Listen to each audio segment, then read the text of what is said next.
ஜெஃப்னா கலரி சொந்தங்களுக்கு இனிய காலை வணக்கம். இலங்கையில் நாளாந்தம் வெளியாகும் பத்திரிகைகளின் முக்கிய செய்திகளை பற்றி பேப்பர் டைம் நிகழ்ச்சி ஊடாக பார்த்து வருகின்றோம். அந்த வகையில் 23ஆம் தேதி ஏப்ரல் மாதம் 2024ஆம் ஆண்டு வெளியான பத்திரிகைகளின் முக்கிய செய்திகளை பற்றி பார்க்கலாம். முதலில் உதயன் பத்திரிகையில் அமைந்துள்ள முக்கிய செய்திகளாக சர்வதேச பிணைமுறி பேச்சுக்கள் தோல்வி, கடன் மறுசீரமைப்பு இழுபறி ஆகும், கம்மன் பில எம்பி புதுக்குண்டு, வெளிநாட்டு கடன்களுக்காக சர்வதேச பிணை முறியாளர்களுடன் அரசாங்கம் மேற்கொண்ட பேச்சுக்கள் அனைத்தும் தோல்வியடைந்துள்ளன. ஆதலால் கடன் மறுசீரமைப்பு இழுபறியாகும் என்று பிபிதுரு கெல உரிமைய கட்சியின் தலைவரும் நாடாளுமன்ற உறுப்பினருமான உதய கம்மன்பில தெரிவித்துள்ளார். கொழும்பில் நேற்று நடத்திய செய்தியாளர் சந்திப்பிலேயே அவர் இவ்வாறு தெரிவித்துள்ளார். கம்மன்பில மேலும் தெரிவித்துள்ளதாவது, கடன் மறுசீரமைப்பு தொடர்பில் அரசாங்கம் 3 தரப்பினருடன் பேச்சுக்களில் ஈடுபட்டுள்ளது. முதலாவதாக சீனாவை தவிர்த்து ஏனைய கடன் வழங்குநர்களை உள்ளடக்கிய உத்தியோகபூர்வ குழு, இரண்டாவது சீனா, மூன்றாவதாக சர்வதேச பிணை முறியாளர்கள் என்ற அடிப்படையில் கலந்துரையாடல்கள் இடம்பெறுகின்றன. சீனா உட்பட ஏனைய கடன் வழங்குநர்களுடனான கலந்துரையாடல்களில் கடன் மறுசீரமைப்புக்கான இணக்கப்பாட்டு தீர்மானம் எடுக்கப்பட்டாலும் சர்வதேச பிணை முறியாளர்களுக்கும் இலங்கை பிரதிநிதிகளுக்கும் இடையில் இடம்பெற்ற கலந்துரையாடல்கள் அனைத்தும் தோல்வியடைந்துள்ளன. அண்மையில் லண்டனில் இடம்பெற்ற சந்திப்பின் போது கடன் மறுசீரமைப்பு தொடர்பில் பிணை முறியாளர்கள் முன்வைத்த திட்ட யோசனையை இலங்கை அரசாங்கம் நிராகரித்துள்ளது. இலங்கை அரசாங்கம் முன்வைக்கும் திட்ட யோசனைகளை சர்வதேச பிணை முறியாளர்கள் ஏற்க தயாரில்லை. கடன் மறுசீரமைப்பு தொடர்ந்து இழுபறி நிலையில் உள்ளதால் சர்வதேச பிணை முறியாளர்கள் தாமத கட்டணத்துக்கான வட்டியை எதிர்பார்த்துள்ளார்கள். கடந்த வருடம் டிசம்பர் மாதம் 31ஆம் தேதி வரை $1678 மில்லியன் தாமத கட்டணம் செலுத்த வேண்டியுள்ளது. வங்குரோத்து அடைந்து விட்டோம் என்று அறிவித்து 2 ஆண்டுகள் நிறைவடைந்துள்ளன. இருப்பினும் பேச்சுக்கள் தொடர்ந்த வண்ணமே உள்ளன. கொரோனா பெருந்தொற்று தாக்கத்தின் பின்னர் இலங்கையை போன்று பல நாடுகள் நிதி வங்குரோத்து நிலை அடைந்தன. எகிப்து, எத்தியோப்பியா, கானா, கென்யா, லெபனான் மற்றும் பாகிஸ்தான் ஆகிய நாடுகள் 2 ஆண்டு காலமாக கடன் மறுசீரமைப்பு பேச்சுக்களை முன்னெடுக்கவில்லை. கடன் மறுசீரமைப்பை நிறைவு செய்தால் கடன் வழங்குநர்களுக்கு குறிப்பிட்ட கடன் தொகைகளை செலுத்த வேண்டும். அவ்வாறான நிலை ஏற்பட்டால் வெளிநாட்டு கையிருப்பு பாதிக்கப்படும். ஆகவே ஜனாதிபதி தேர்தல் இடம்பெறும் வரை கடன் மறுசீரமைப்பு விவகாரத்தை அரசாங்கம் இழுபறி நிலைக்கு உள்ளாக்கும் என்றவாறாக அந்த செய்தி காணப்படுகிறது. முதற் பக்கத்தில் அமைந்துள்ள மற்றொரு முக்கிய செய்தியாக சுதந்திர கட்சியை நிச்சயம் மீட்பேன், விஜயதாச தெரிவிப்பு. ஸ்ரீலங்கா சுதந்திர கட்சியை நிச்சயம் மீட்பேன், நான் கைவைத்த விடயங்கள் தோல்வியில் முடிந்தது கிடையாது. இவ்வாறு சுதந்திர கட்சியின் பதில் தலைவராக நியமிக்கப்பட்டுள்ள நீதியமைச்சர் விஜயதாச ராஜபக்ச தெரிவித்துள்ளார் என்றவாறாக அந்த செய்தி தொடர்ந்து செல்கின்றது. முதற் பக்கத்தில் அமைந்துள்ள மற்றொரு முக்கிய செய்தியாக முன்னாள் எம்பி ஈழவேந்தன் மருத்துவமனையில் அனுமதி. தமிழ் தேசிய கூட்டமைப்பின் முன்னாள் நாடாளுமன்ற உறுப்பினரும் இலங்கை மத்திய வங்கியின் ஓய்வு பெற்ற உத்தியோகத்தருமான ஈழவேந்தன் உடல்நலக் குறைவு காரணமாக மருத்துவமனையில் சேர்க்கப்பட்டுள்ளார். தமிழ் தேசிய கூட்டமைப்பின் சார்பில் 2004ஆம் ஆண்டு தேசிய பட்டியல் நாடாளுமன்ற உறுப்பினராக நியமிக்கப்பட்டிருந்த ஈழவேந்தன் புலம்பெயர்ந்து கனடாவில் தற்போது வசித்து வருகின்றார். 92 வயதான ஈழவேந்தன் உடல்நல பாதிப்புக்கு உள்ளான நிலையில் கனடாவில் உள்ள மருத்துவமனை ஒன்றில் சிகிச்சைக்காக சேர்க்கப்பட்டுள்ளார் என்றவாறாக அந்த செய்தி காணப்படுகின்றது. முதற் பக்கத்தில் அமைந்துள்ள மற்றொரு முக்கிய செய்தியாக ஜனாதிபதி ரணிலால் தமிழ் எம்பிக்களுக்கு விசேட நிதி ஒதுக்கீடு. ஜனாதிபதி ரணில் விக்ரமசிங்கவின் பணிப்புரைக்கு அமைவாக நாடாளுமன்ற உறுப்பினர்களான ஸ்ரீதரன், சித்தார்த்தன், செல்வம் அடைக்கல்நாதன், சார்ல்ஸ் நிர்மலநாதன், வினோநாகவதர்லிங்கம் மற்றும் ரிசாஸ் பதியுதீன் ஆகியோருக்கு விசேட நிதி ஒதுக்கப்பட்டுள்ளது. இது தொடர்பான அறிவுறுத்தல் ஒவ்வொரு மாவட்ட செயலகங்களுக்கும் ஜனாதிபதி செயலகத்தால் அனுப்பி வைக்கப்பட்டுள்ளது. வருடந்தோறும் நாடாளுமன்ற உறுப்பினர்களுக்கு பன்முகப்படுத்தப்பட்ட வரவு செலவு திட்டத்தில் நிதி ஒதுக்கப்படுவது வழமை. இம்முறை அதற்கு மாற்றீடாக ஒவ்வொரு மாவட்டத்துக்கும் நிதி விடுவிக்கப்பட்டுள்ளது. அந்த நிதிக்குரிய திட்டங்களை கிராம ரீதியாக கலந்துரையாடல்கள் நடத்தி தெரிவு செய்யுமாறு சுற்றறிக்கையில் அறிவுறுத்தப்பட்டிருக்கின்றது. ஜாழ் மாவட்டத்தில் உள்ள நாடாளுமன்ற உறுப்பினர்களின் ஆலோசனைகள் கருத்தில் கொள்ளப்படாமல் அமைச்சரும் மாவட்ட ஒருங்கிணைப்பு குழு இணைத்தலைவருமான டக்ளஸ் தேவானந்தா தன்னிச்சையாக திட்டங்களை இறுதி செய்ததாக நாடாளுமன்ற உறுப்பினர்களால் குற்றச்சாட்டு முன்வைக்கப்பட்டிருந்தது. இது தொடர்பில் ஜனாதிபதியிடம் முறையிடப்பட்டிருந்தது. இதனையடுத்து ஒவ்வொரு நாடாளுமன்ற உறுப்பினர்களையும் திட்ட முன்மொழிவுகளை சமர்ப்பிக்குமாறு ஜனாதிபதி ரணில் கோரியிருந்தார். இதற்கு அமைவாக அனைத்து நாடாளுமன்ற உறுப்பினர்களும் ஜனாதிபதியிடம் தமது முன்மொழிவுகளை சமர்ப்பித்திருந்தாலும் சில நாடாளுமன்ற உறுப்பினர்களுக்குரிய ஒதுக்கீடே ஜனாதிபதி செயலகத்தால் விடுவிக்கப்பட்டுள்ளது. ஜாழ் மாவட்டத்தில் நாடாளுமன்ற உறுப்பினர் சித்தார்த்தனுக்கு 47 மில்லியன் ரூபாவுக்குரிய திட்டங்களும் ஸ்ரீதரனுக்கு 21 மில்லியனுக்குரிய திட்டங்களும் நிதி விடுவிக்கப்பட்டுள்ளது. கிளிநொச்சி மாவட்டத்தில் நாடாளுமன்ற உறுப்பினர் சித்தார்த்தனுக்கு 3 மில்லியன் ரூபாவுக்குரிய திட்டங்களுக்கான நிதியும் ஸ்ரீதரனுக்கு 27 மில்லியனுக்குரிய திட்டங்களுக்கான நிதியும் விடுவிக்கப்பட்டுள்ளது. மன்னார் மாவட்டத்தில் நாடாளுமன்ற உறுப்பினர் சார்ல்ஸ் நிர்மலநாதனுக்கு 20 மில்லியன் ரூபாவுக்கும் செல்வம் அடைக்கல்நாதனுக்கு 20 மில்லியன் ரூபாவுக்கும் ரிசாத் பதியுதீனுக்கு 57 மில்லியன் ரூபாவுக்கும் உரிய திட்டங்களுக்கான நிதி விடுவிக்கப்பட்டுள்ளது. முல்லைத்தீவு மாவட்டத்தில் நாடாளுமன்ற உறுப்பினர் வினோ நோகாதலிங்கத்திற்கு 20 மில்லியன் ரூபாவுக்கும் செல்வம் அடைக்கல்நாதனுக்கு 15 மில்லியன் ரூபாவுக்கும் உரிய திட்டங்களுக்கான நிதி விடுவிக்கப்பட்டுள்ளது. வவுனியா மாவட்டத்தில் நாடாளுமன்ற உறுப்பினர் சார்ல்ஸ் நிர்மல்நாதனுக்கு 15 மில்லியன் ரூபாவுக்கும் செல்வம் அடைக்கலநாதனுக்கு 15 மில்லியன் ரூபாவுக்கும் உரிய திட்டங்களுக்கான நிதி விடுவிக்கப்பட்டுள்ளது. ஜனாதிபதி தேர்தல் இந்த ஆண்டு நடைபெறவுள்ள நிலையில் ஜனாதிபதி ரணில் விக்ரமசிங்கவின் விசேட பணிப்புரைக்கு அமைவாகவே இந்த நிதிகள் விடுவிக்கப்பட்டுள்ளமை குறிப்பிடத்தக்கது என்றவாறாக அந்த செய்தி காணப்படுகின்றது. இரண்டாம் பக்கத்தில் அமைந்துள்ள முக்கிய செய்தியாக கால்நடைகள் பதிவு இனிமேல் கட்டாயம், வடக்கு மாகாண ஆளுநர் அதிகாரிகளுக்கு பணிப்புரை. வடக்கு மாகாணத்தில் கால்நடைகள் திருடப்படுவதை தடுக்கும் வகையில் அனைத்து கால்நடைகளையும் பதிவு செய்யும் நடவடிக்கையை கட்டாயமாக்குமாறு வடக்கு மாகாண ஆளுநர் PSM சார்ல்ஸ் அதிகாரிகளுக்கு பணிப்புரை விடுத்துள்ளார். கால்நடைகள் களவாடப்பட்டு இறைச்சிக்காக விற்பனை செய்யப்படுகின்றமை தொடர்பில் தொடர்ச்சியாக முறைப்பாடுகள் பதிவாகின்றமையை கருத்தில் கொண்டு ஆளுநர் இந்த பணிப்புரையை விடுத்துள்ளார் என்று அவரது ஊடகப் பிரிவு தெரிவித்துள்ளது. கால்நடைகளை வளர்ப்போர் கட்டாயமாக அவற்றை பதிவு செய்ய வேண்டும். வெளி மாவட்டங்களுக்கு கால்நடைகளை கொண்டு செல்வதற்கான அனுமதியை வழங்கும் போது உரிய சட்ட விதிகளை அதிகாரிகள் பின்பற்ற வேண்டும். மேலும் கன்று பிறந்து 18 மாதங்களுக்குள் காது அடையாள வில்லைகளை பொறித்துக் கொள்வதை கட்டாயமாக்க வேண்டும். அவ்வாறு செய்யாத கால்நடை வளர்ப்பாளர்களுக்கு எதிராக சட்ட நடவடிக்கை எடுக்கப்படும் என்று அவர் குறிப்பிட்டுள்ளார் என்றவாறாக அந்த செய்தி தொடர்ந்து செல்கின்றது. அதே பக்கத்தில் அமைந்துள்ள மற்றொரு முக்கிய செய்தியாக ஈஸ்டர் தாக்குதல் வாய்ப்பு கிடைத்தால் நீதி நிலைநாட்டப்படும், பொன்சேகா தெரிவிப்பு. எனக்கு ஒரு வாய்ப்பு கிடைக்கும் பட்சத்தில் உயிர்த்தனாறு தாக்குதல் சம்பவம் தொடர்பில் பிரதான சூத்திரதாரிகளை கண்டுபிடிக்க நடவடிக்கை எடுக்கப்படும். இச்சம்பவம் தொடர்பில் நீதி நிலைநாட்டப்படும் என்று முன்னாள் இராணுவ தளபதி ஃபீல்ட் மாஸ்டர் சரத் பொன்சேகா நேற்று தெரிவித்தார். அவர் மேலும் தெரிவித்துள்ளதாவது, உயிர்த்தனாறு தாக்குதல் சம்பவம் நடைபெற்று 5 ஆண்டுகளாகின்றன. குழுக்கள் அமைக்கப்பட்டும் விசாரணைகள் நடத்தப்பட்டும் இன்னும் நீதி நிலைநாட்டப்படவில்லை. நீதிக்காக மக்கள் போராடி வந்தாலும் அதற்குரிய நடவடிக்கை எடுக்கப்படவில்லை. நீதி நிலைநாட்டப்பட வேண்டுமெனில் பயங்கரவாதத்தை ஒடுக்கியவர்கள் அத்துறைசார் அனுபவமிக்கவர்களால் தான் அதனை செய்ய முடியும். எனக்கு வாய்ப்பு கிடைத்தால் இந்த கடமையை நிச்சயம் செய்வேன் என்றார் என்றவாறாக அந்த செய்தி காணப்படுகின்றது.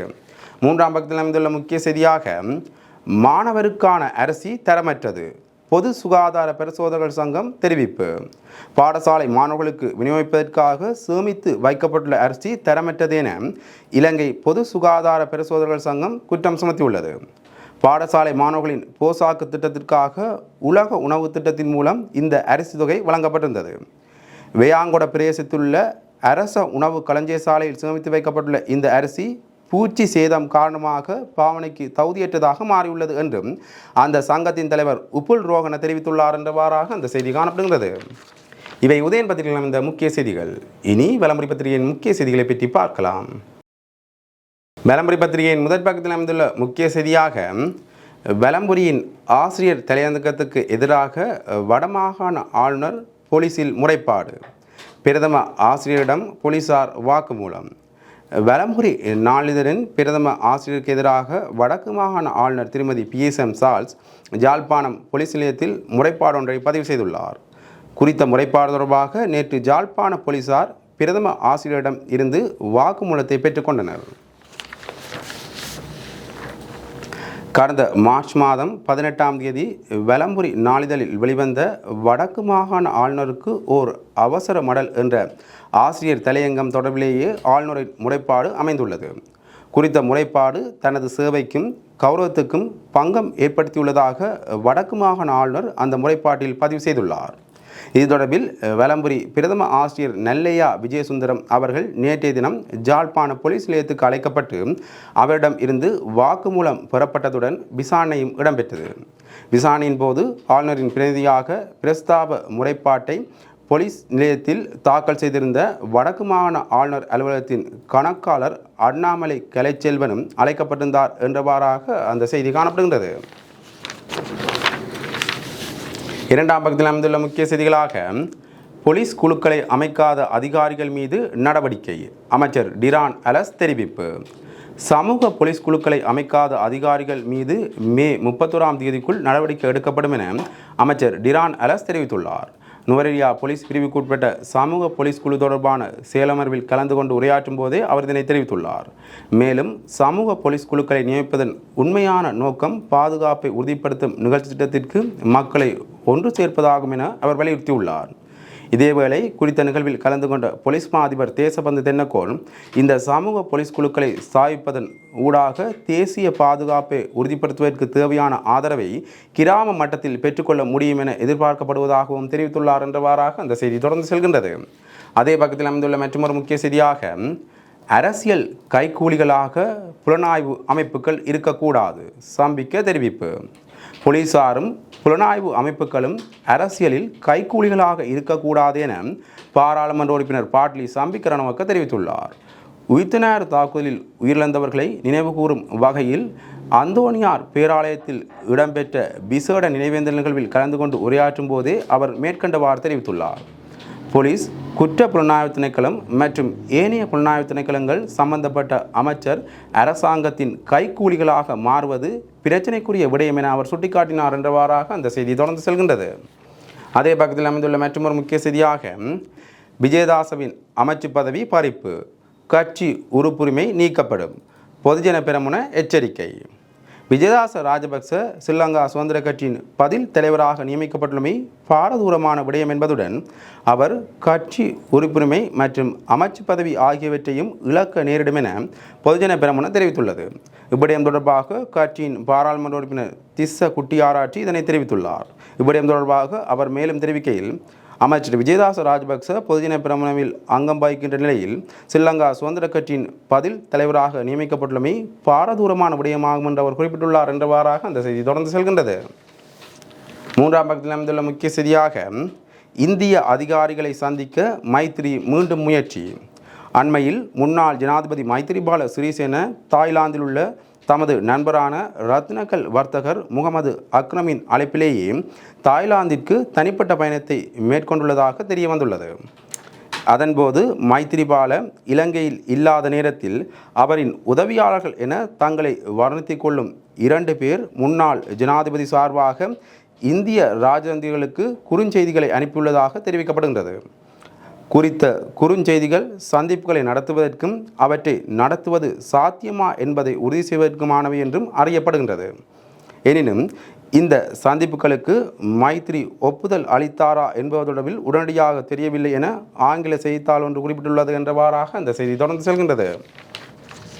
இவை வலம்புரி பத்திரிகையில் இந்த முக்கிய செய்திகள். இனி தினக்குள் பத்திரிகையின் முக்கிய செய்திகளை பற்றி பார்க்கலாம். தினக்குள் பத்திரிகையின் முதற் பக்கத்தில் அமைந்துள்ள முக்கிய செய்திகளாக தையிட்டி திஸ்ஸ விகாரைக்கு எதிராக தொடரும் போராட்டம். வலிகாமம் வடக்கு தையிட்டியில் மக்களுக்கு சொந்தமான தனியார் காணிகளை ஆக்கிரமித்து சட்டவிரோதமாக அமைக்கப்பட்டுள்ள திஸ்ஸ விகாரை கட்டுமானத்துக்கு எதிராகவும் விகாரையை சுற்றியுள்ள தனியாரின் காணிகளை உரியவர்களிடம் மீளவும் கையளிக்குமாறு வலியுறுத்தியும் தமிழ் தேசிய மக்கள் முன்னணியின் ஏற்பாட்டில் நேற்று திங்கட்கிழமை மாலை விகாரை அமைந்துள்ள வீதியின் முகப்பிற்கு வெளியே மீண்டும் தொடர் கவனஈர்ப்பு போராட்டம் ஆரம்பமானது என்றவாறாக அந்த செய்தி தொடர்ந்து செல்கின்றது. முதற் பக்கத்தில் அமைந்துள்ள மற்றொரு முக்கிய செய்தியாக சிங்கள பௌத்தமயமாக்கலை தீவிரப்படுத்த அதி உச்ச பலத்தை பிரயோகிக்கும் இராணுவம். தமிழர் தாயத்தில் சிங்கள குடியேற்றங்களை அமைக்க முனைப்பு. பொறுத்திருந்தால் இராணுவத்தின் இன்னும் பல முகங்களை பார்க்க நேரிடும், எச்சரிக்கும் தமிழ் தேசிய மக்கள் முன்னணியின் ஊடக பேச்சாளர் சுகாஸ். வடக்கு கிழக்கில் சிங்கள பௌத்தமயமாக்கலை தீவிரப்படுத்த இராணுவம் தனது அதி உச்சமான பலப்பிரயோகத்தை மேற்கொள்கின்றது என்று தமிழ் தேசிய மக்கள் முன்னணியின் ஊடக பேச்சாளரும் சட்டத்தண்ணியுமான சுகாஸ் குற்றம் சுமத்தியுள்ளார். தையிட்டியில் உள்ள திஸ்ஸவிகாரைக்கு எதிராக நேற்று ஆரம்பமான போராட்டத்தில் கலந்து கொண்டு ஊடகங்களுக்கு கருத்தரிக்கும் போதே அவர் மேற்கண்டவாறு குற்றம் சுமத்தியுள்ளார். அங்கு அவர் மேலும் தெரிவிக்கையில், எங்களை பொறுத்தவரையில் தையிட்டியில் அமைக்கப்பட்டுள்ளது ஒரு சட்டவிரோத விகாரை. இந்த விகாரை அகற்றப்படும் வரை எமது போராட்டம் தொடரும். எமது போராட்டத்தை அடக்கி ஒடுக்க போலீசார் பல முயற்சிகளை முன்னெடுக்கின்றனர். ஆனால் இவற்றுக்கெல்லாம் நாங்கள் அடிபணிய மாட்டோம். எங்களுடைய போராட்டம் நியாயமானது, எமது கோரிக்கை நியாயமானது. எனவே நாங்கள் ஒருபோதும் போராட்ட களத்தை விட்டு பின்வாங்கப் போவதில்லை. அரசாங்கத்தினதும் அரச படைகளினதும் இவ்வாறான செயற்பாடுகளை நாங்கள் தொடர்ந்து அனுமதித்தால் இங்கு பாரிய சிங்கள குடியேற்றங்கள் வரும். அந்த சிங்கள குடியேற்றவாசிகளுக்காக சிங்கள பாடசாலைகள் அமைக்கப்படும். இதனை தடுத்து நிறுத்த வேண்டும். தையிட்டியில் திஸ்ஸவிகாரை அமைந்துள்ள காணி தவிர்ந்த ஏனைய பொதுமக்களுக்கு சொந்தமான காணிகளை விடுவிப்பதற்கு அரசு உடன்பட்டிருந்தது. அந்த உடன்பாட்டிற்கு அமைவாக மக்களை அழைத்து கொண்டு தெல்லிப்பளை பிரதேச செயலாளர் குறித்த விகாரை அமைந்துள்ள பகுதிக்கு சென்றிருந்தார். இதன்போது அங்கு சட்டவிரோதமாக விகாரை அமைத்து வைத்துள்ள இராணுவத்தினர் அரச அதிகாரிகளையும் பொதுமக்களையும் கடும் தொனியில் அச்சுறுத்தி காணியை அளப்பதற்கு சம்மதம் தெரிவிக்காது அவர்களை அங்கிருந்து விரட்டியுள்ளனர். இதன்போது பிரதேச செயலரும் பொதுமக்களும் இராணுவத்தினரால் நேரடியாக அச்சுறுத்தப்பட்டுள்ளனர். இது இராணுவத்தினரின் அதி உச்சமான பல பிரிவத்தை எடுத்து காட்டுகின்றது. அதாவது இலங்கையிலேயே ஜனாதிபதி தலைமையிலான அரசாங்கத்தின் ஆட்சி நடைபெறுகின்றதா அல்லது இராணுவத்தினுடைய ஆட்சி நடைபெறுகின்றதா என்ற கேள்வி எழுகின்றது. இச்சம்பவம் இலங்கையில் இராணுவத்தின் எதேச்சதிகாரம், அதிலும் விசேடமாக வடகிழக்கிலே மிக மோசமாக உள்ளது என்பதை ஒட்டுமொத்த உலகத்திற்கும் இந்த நாட்டிற்கும் எடுத்து காட்டுகின்றது. இதை தொடர்ந்தும் நாம் அனுமதிப்போமாக இருந்தால் எதிர்காலத்தில் இராணுவத்தினர் வேறு பல முகங்களை காண வேண்டி வரும் என்று அவர் குறிப்பிட்டுள்ளார் என்றவாறாக அந்த செய்தி காணப்படுகின்றது. முதற் பக்கத்தில் அமைந்துள்ள மற்றொரு முக்கிய செய்தியாக, சர்வதேச விசாரணை கோரி ஜெனீவா செல்கிறது கத்தோலிக்க திருச்சபை. உயிர்த்தனாறு தாக்குதல் தொடர்பாக சர்வதேச விசாரணை ஒன்றை ஆரம்பிப்பதற்காக வெளிநாட்டு அரசாங்கங்கள் மற்றும் சர்வதேச அமைப்புகளின் ஊடாக ஐநா மனித உரிமைகள் பேரவையில் முன்மொழிவை சமர்ப்பிக்க கத்தோலிக்க திருச்சபை திட்டமிட்டுள்ளது. 2019 ஏப்ரல் 21 அன்று இடம்பெற்ற பயங்கரவாத தாக்குதல்களின் 5வது ஆண்டு முடிவடைந்துள்ள நிலையில் கொழும்பு பேராயர் கர்தினால் மல்கம் ரஞ்சித் BBC சிங்கள சேவையிடம் இதனை தெரிவித்துள்ளார். தாக்குதல் இடம்பெற்று 5 வருடங்கள் நிறைவடைந்த போதிலும் தாக்குதலின் பின்னணியில் உள்ள சதி அல்லது அதற்கு மூளையாக செயற்பட்டவர்களை வெளிப்படுத்துவதற்கு கடந்த மற்றும் தற்போதைய அரசாங்கங்கள் தவறிவிட்டதாக அவர் குற்றம் சாட்டியுள்ளார். பாதிக்கப்பட்டவர்களுக்கு நீதி பெற்றுத் தருவதாக வாய்மொழியாக வழங்கிய வாக்குறுதியை முன்னாள் ஜனாதிபதி கோத்தபாய ராஜபக்ச நிறைவேற்ற தவறிய சூழலில் தற்போது அவர் இந்த விடயத்தில் ஐக்கிய மக்கள் சக்தி, ஜனபலவேக மற்றும் தேசிய மக்கள் சக்தி ஆகியவற்றின் எழுத்துப்பூர்வ உறுதிமொழிகள் மீது நம்பிக்கை வைத்துள்ளதாக கூறியுள்ளார் என்றவாறாக அந்த செய்தி தொடர்ந்து செல்கின்றது. முதற் பக்கத்தில் அமைந்துள்ள மற்றொரு முக்கிய செய்தியாக, முடியாட்சி தருவதாக கூறினாலும் திருடர்களுடன் டீல் போட மாட்டேன், எதிர்க்கட்சித் தலைவர் சஜித் தெரிவிப்பு. தற்போது நாட்டு அரசியலில் நாய் சண்டை போல் அதிகாரத்தை கைப்பற்ற சதிகள் நடந்து வருகின்றன. இந்த சதிகளை மேற்கொள்ளும் பேராசை நாட்டின் கல்வியை கட்டியெழுப்ப வேண்டும் என்ற விடயத்தில் அற்பமேனும் இல்லை. இவை அனைத்தையும் அதிகாரம் மற்றும் பதவிகளை பெற்றுக்கொள்ளும் ஆசையினால் மேற்கொள்ளப்படுவதாக எதிர்க்கட்சித் தலைவர் தெரிவித்துள்ளார். திருடர்களுடன் சேர்ந்து ஜனாதிபதி பதவியில் தானும் அமர்ந்தால் திருடர்களை பாதுகாக்க வேண்டிய நிலை ஏற்பட்டிருக்கும். தான் அவ்வாறு திருடர்களின் தயவில் பதவிகளை ஏற்காததால் திருடர்களை பாதுகாக்க வேண்டிய தேவை இல்லை. தங்கள் நெருங்கிய நண்பர்களை பாதுகாத்து வருவதே இன்றும் கூட உயிர்த்தனார் தாக்குதலின் உண்மைகள் வெளிவரமைக்கான காரணம் எனவும் அவர் தெரிவித்துள்ளார் என்றவாறாக அந்த செய்தி தொடர்ந்து செல்கின்றது. அதே பக்கத்தில் அமைந்துள்ள மற்றொரு முக்கிய செய்தியாக, 2 வருடங்களில் 25 லட்சத்துக்கும் அதிகமானோர் நாட்டை விட்டு வெளியேற்றம். இலங்கையில் நிலவும் பொருளாதார நெருக்கடிகள் காரணமாக கடந்த 2 வருடங்களில் 25 லட்சத்திற்கும் அதிகமானோர் நாட்டை விட்டு வெளியேறியுள்ளதாகவும் 2023ஆம் ஆண்டு நாட்டை விட்டு வெளியேறியவர்களில் சுமார் 70% உயர் தொழில் நிபுணத்துவம் கொண்டவர்கள் எனவும் பேராதனை பல்கலைக்கழகத்தின் பொருளாதாரம் மற்றும் புள்ளிவிரவியல் பிரிவின் பேராசிரியர் வசந்த் அத்துக்கொள்ள தெரிவித்துள்ளார். 2022ஆம் ஆண்டு 11,76,000க்கும் அதிகமான இலங்கையர்கள் நாட்டை விட்டு வெளியேறியிருப்பதாக இலங்கை மத்திய வங்கியின் அறிக்கைகள் வெளிப்படுத்துவதாகவும் இவர்களில் சுமார் 6 லட்சம் பேர் வெளிநாட்டு வேலைவாய்ப்பு பெற்று சென்றுள்ளதாகவும் இது வெளிநாடு சென்றவர்களின் மொத்த எண்ணிக்கையில் 24% என்றும் அவர் தெரிவித்துள்ளார் என்றவாறாக அந்த செய்தி தொடர்ந்து செல்கின்றது. இவை தினக்குள் பத்திரிகையில் அமைந்த முக்கிய செய்திகள். இன்று வெளியான பத்திரிகைகளின் முக்கிய செய்திகளை பற்றி பார்த்தோம். தொடர்ந்தும் பத்திரிகை செய்திகளை அறிந்து கொள்ள பேப்பர் டைம் நிகழ்ச்சியோடு இணைந்திருங்கள். நன்றி, வணக்கம்.